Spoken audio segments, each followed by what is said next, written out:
Hey guys, it's me. I am actually back again for another Veterans Day ceremony. I felt really bad that I wasn't going to be there this year, and I really have enjoyed putting together the presentations the last 7 years. So I thought I would do something a little different. I am here in Washington, D.C. You might recognize the Lincoln Memorial right back there. And my plan is to take you guys through the Vietnam, Korean, and World War II memorials.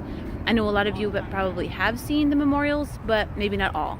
So, as my gift to you, I will give you a Tony Miss Henneman rundown of the memorials.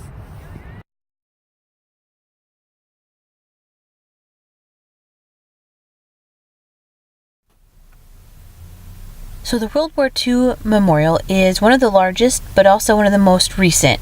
It was installed in 2004 and features granite pillars, a fountain, and then a lot of bronze work.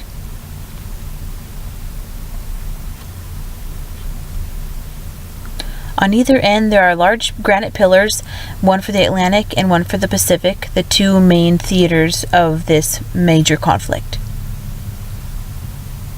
Surrounding the pillars are smaller granite pillars that hold the name of all 50 states and plus all 7 territories, including the District of Columbia. You might recognize this one. In addition to the pool, which all the granite pillars surround, there are also a lot of bronze work plates, and this one is one of my favorites. It commemorates V-Day, or also Victory Day, when the war was over. And one of the last installations of this big memorial is the Price of Freedom wall. It's a wall made of gold stars, with each of those gold stars representing 100 lives of those either killed or missing in action.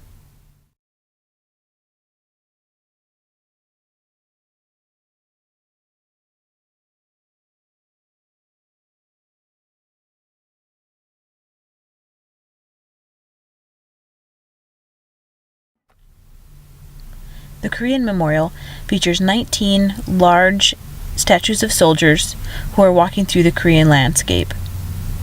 There's large granite slabs at their feet, which are supposed to symbolize both rice paddies and the obstacles they had to overcome throughout the war. On one side, there's a black granite wall with the likenesses of soldiers etched into it. These images were taken from actual photographs held in the National Archives of servicemen who helped support the soldiers during the Korean War.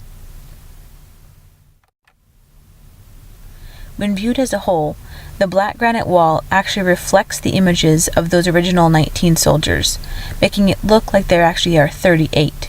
38 symbolizes the 38th parallel along which this war was fought, and also the 38 months that it took to fight this war. At the head of the memorial is a reflecting pool, meant to be a time of tranquil thought and contemplation. The statues depict every major ethnic group that fought and also all the major military branches. They wear heavy ponchos that cover their weapons and harkens back to the time of monsoons in Korea that was so common.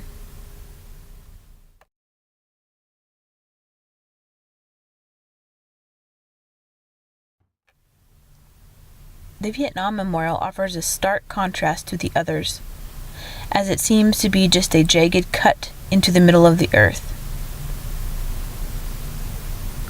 Each panel is covered in the names of those who were lost during this conflict. And again, it has the black granite that offers as almost a reflective mirror, so when you look at the names, you can also see yourself reflected back in them. Many items of remembrance are left in the bottom tray, of which the Park Service routinely picks up and gives to the Smithsonian, who is holding them for a future exhibit. As you walk further into the memorial, the walls become overbearing. You are almost swamped by the names of those that were lost, and that is supposed to symbolize the overbearing power of this war. The names were not added alphabetically, but rather chronologically, in the years of which these people fell. It actually starts and ends in the middle, and is supposed to then make a symbolic circle. On one edge of that circle lies the Washington Monument, and the opposite, the Lincoln. While on the outset, the Vietnam Memorial doesn't look as imposing as many of the other memorials, but I find it one of the most powerful, since you are actually immersed within the ground and surrounded by the names of those who had fallen. Alright, I hope you've enjoyed my little mini tour. As you can see behind me, I'm back at the Lincoln Memorial. And pretty much all the memorials are more powerful in person, so I would push you guys to try and get here yourself if you haven't yet. Students who are lucky enough to come in the spring, definitely get excited for that. If we turn around this way, we've got the Washington Monument, a little Forrest Gump action right back there. And I hope that you guys all thank a veteran today and remember that the future of freedom is never certain.